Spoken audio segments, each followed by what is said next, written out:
pessoal, estamos de volta para mais um vídeo. Como é que vocês estão, pessoal? Tudo bem? Tudo tranquilo? Tudo em paz com vocês, meus irmãos, minhas irmãs? Pois é, então vamos lá para mais este vídeo? Vamos lá. Quero começar lendo um texto base para este quarto vídeo. Na verdade, este é o quarto passo desta série para compreendermos os mistérios proféticos de Israel, livro do rabino Jonathan Bernis, a quem oferecemos todos os créditos. Então vamos lá, Romanos 11, verso 15, o nosso texto inicial. Porque se o fato de terem sido eles rejeitados trouxe reconciliação ao mundo, que será o seu restabelecimento, senão vida dentre os mortos? Pessoal, antes de mais nada, convido vocês a lerem com calma e também com oração os capítulos 9, 10 e 11 do livro de Romanos. Esses capítulos têm um contexto completamente judaico e, portanto, não adianta, pessoal, querer aplicar os capítulos 9, 10 e 11 à igreja. Então vamos lá. O que trouxe reconciliação ao mundo? E que reconciliação seria essa sobre a qual o apóstolo Paulo está falando? Bem, vamos começar do começo.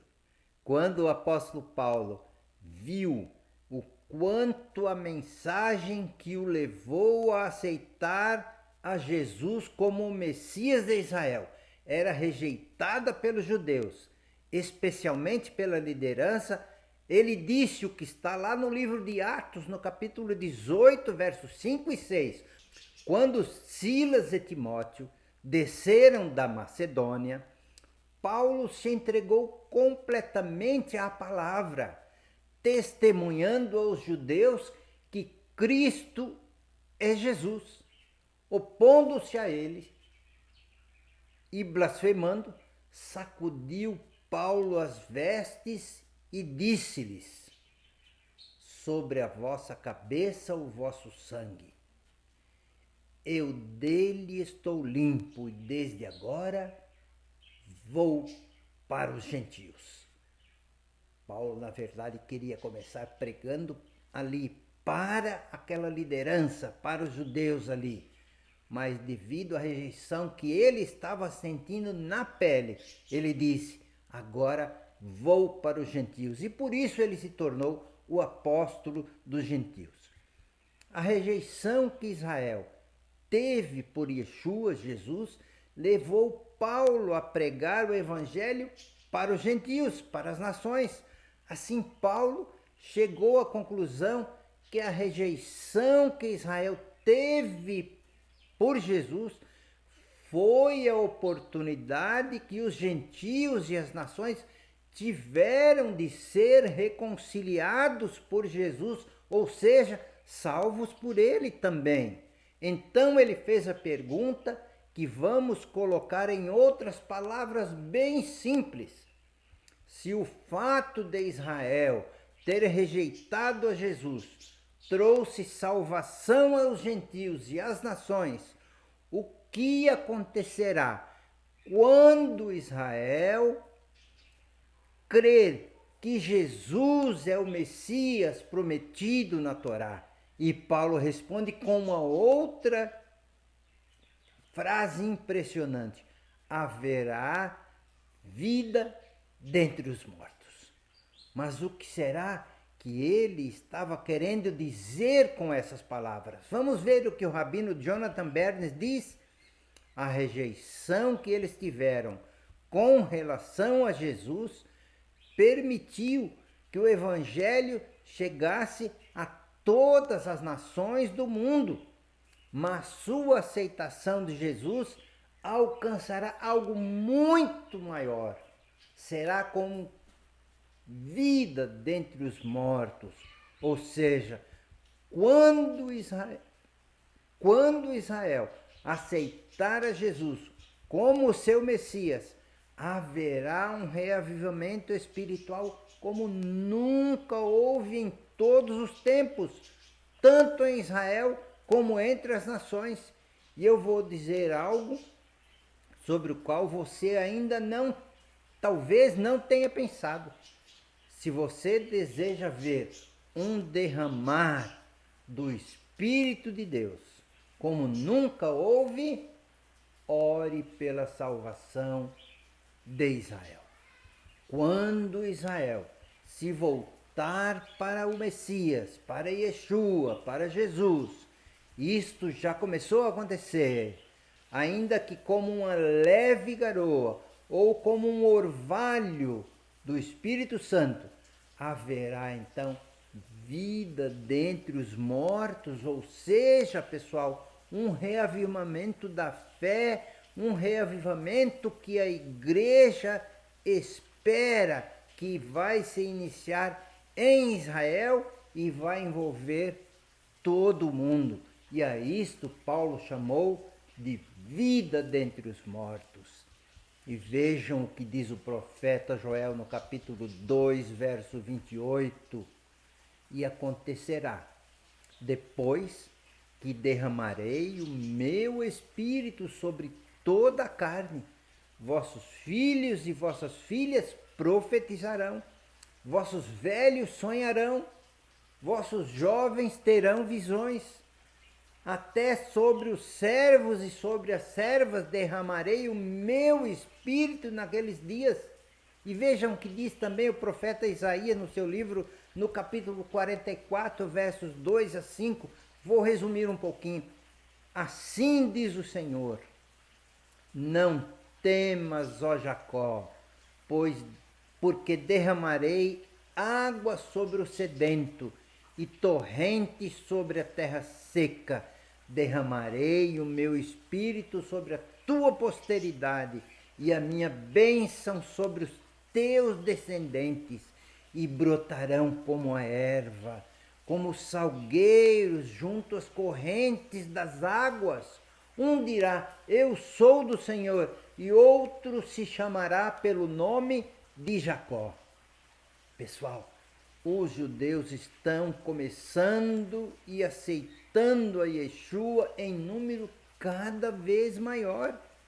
A sua aceitação do Messias significará para eles vida espiritual em meio à morte espiritual em que viveram nesses 2000 anos.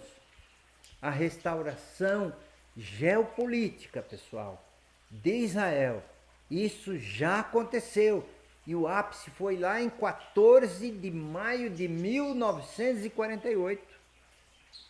A restauração espiritual também já começou, mas a igreja nem percebe que isso está em andamento, porque a igreja fechou-se em si mesma e não ora por Israel, apesar de isto ser um mandamento, como eu disse em outro vídeo, lá no Salmo 122, verso 6, quando o salmista diz: orai pela paz de Jerusalém, prosperarão os que te amam. Deixo aqui, pessoal, um pedido: ore por Israel. A prosperidade de que fala o salmista pode sim ser material, mas é uma prosperidade essencialmente espiritual. Quão grande é o seu valor por sua família, e por sua igreja, e por Israel. Vejam com que palavras impressionantes Paulo fala sobre o seu amor pelos seus compatriotas. Romanos 9, 2 e 3.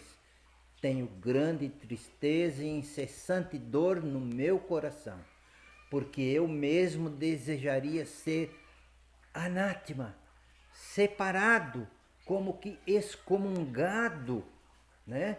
Separado de Cristo, por amor de meus irmãos, que são meus parentes segundo a carne. E agora ouçam as palavras do rabino Jonathan Bernis. Não posso pensar em algo mais drástico e também mais precioso do que alguém oferecer o seu lugar na eternidade para uma outra pessoa. Foi isso que fez o apóstolo Paulo. Ele estava disposto a fazer esse sacrifício. Nas palavras do apóstolo Paulo, quando os judeus, em grande número, aceitarem que Jesus é o Messias de Israel, haverá entre eles e também na igreja e pelo mundo como um todo, vida entre os mortos. Isto é, um reavivamento espiritual por parte do Espírito Santo, como nunca houve em todo o mundo, em todos os tempos. Este, pessoal, é o quarto passo para entendermos os mistérios proféticos de Israel. E eu quero dizer a vocês, participe deste clamor para que Deus envie o seu Espírito sobre Israel, para que entre eles e também em toda a igreja haja um reavivamento como nunca foi visto, ou nas palavras do apóstolo Paulo, vida dentre os mortos. Bem, pessoal, eu quero concluir este quarto passo dos mistérios proféticos de Israel, convidando você para se inscrever em nosso canal, deixar o seu like, deixar o seu comentário e, se você gostou, compartilhar. E agora quero deixar com você o meu forte abraço e até o nosso próximo vídeo. Tá bem, pessoal? Até lá. Tchau, tchau.